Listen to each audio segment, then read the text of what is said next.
Kion's True Mane, an original tale by BrightMind Stories. In the sun-drenched savannah, where golden rays dance upon the verdant grasslands, there dwelled a young lion, Kion. His eyes, a shimmering mirror of admiration, were often fixed upon the elder lions, marveling at their splendid mane. Kion harbored dreams of the day his own mane would unfurl, marking his passage into the esteemed realm of adulthood. Each dawn, Kion would peer into a puddle, his reflection revealing a mane still sparse. It is nothing close to the luxurious manes worn by his father and uncles. Kion said to himself, "Someday, my mane will be as big and magnificent as theirs." One day, in a quest to emulate the elders, Kion adorned his mane with leaves and twigs, even dabbing it with mud to lend it a fuller, more regal appearance.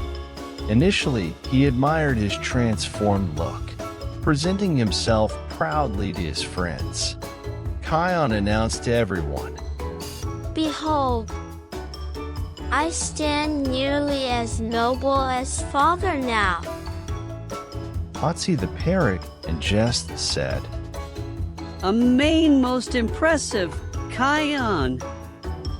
You're nearly there." The animals in the savannah smiled at Kion's cute efforts. His mane of leaves and twigs was sweet, but it didn't look like the grand manes of the older lions. Kion soon realized that his new mane didn't make him look grown up. Kion was in sorrow. "I wanted to be a great lion like my dad, but now I feel silly." One fateful day, Kion approached his usual reflective puddle, but he noticed it had vanished and completely dried up.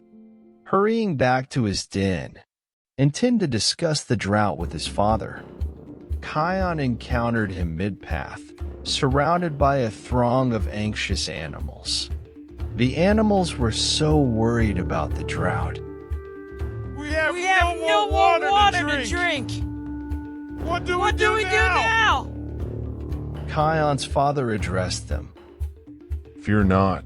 We have already located a bounteous marsh which lies 3 kilometers east.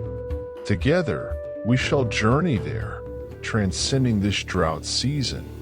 After the crowd dispersed, Kion approached, and he asked his father, "Dear father, how can you find another marsh so early? I've just noticed we are experiencing another drought today." Kion's father replied gently, Oh, my lovely son, I always get prepared and think ahead. A month ago, I noticed the water level dropping, so I started searching for new water source. Luckily, we have found one not too far away. Heard his dad's word. Kion stood there, impressed and thoughtful. He began to understand why his father was so respected in their territory.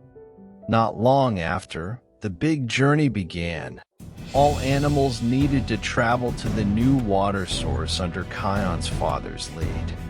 The journey went smoothly and orderly at first. All the animals formed a long queue as they traveled. Suddenly, a mother elephant shouted, "Oh, where are my babies? Help! I lost my babies!" With a faith that he could help, Kion didn't hesitate. He quickly sought his father's approval for him to organize a search team. Using Kion's knowledge of the terrain and the habits of elephants, the search team combed through various areas, near the dried-up riverbed, around the thorny thickets, and by the rocky hills, but there was no sign of the elephant babies. As the sun began to set, worry crept into the hearts of the searchers. Kion paused, deep in thought. Suddenly, a memory sparked in his mind, a place where he often saw the elephants playing. a secluded area surrounded by acacia trees. Follow me, I know where we might find them. Kion told the rescue team. Guided by Kion, the search team made their way to the spot. There, amidst playful trumpeting, they found the lost elephant babies, safe and sound. The elephant mother, her eyes brimming with gratitude, thanked Kion warmly. Your wisdom and leadership have brought our little ones back to us. Your heart and actions are those of a true leader. For the first time in his life, Kion felt a deep sense of respect and pride wash over him, a respect not for his appearance, but for his actions and decisions. In that moment, Kion truly understood what it took to be respected and seen as a leader. It was a lesson far more valuable than the grandest of manis. Moral: true leadership isn't a crown worn on the head. It's a courage carried in the heart.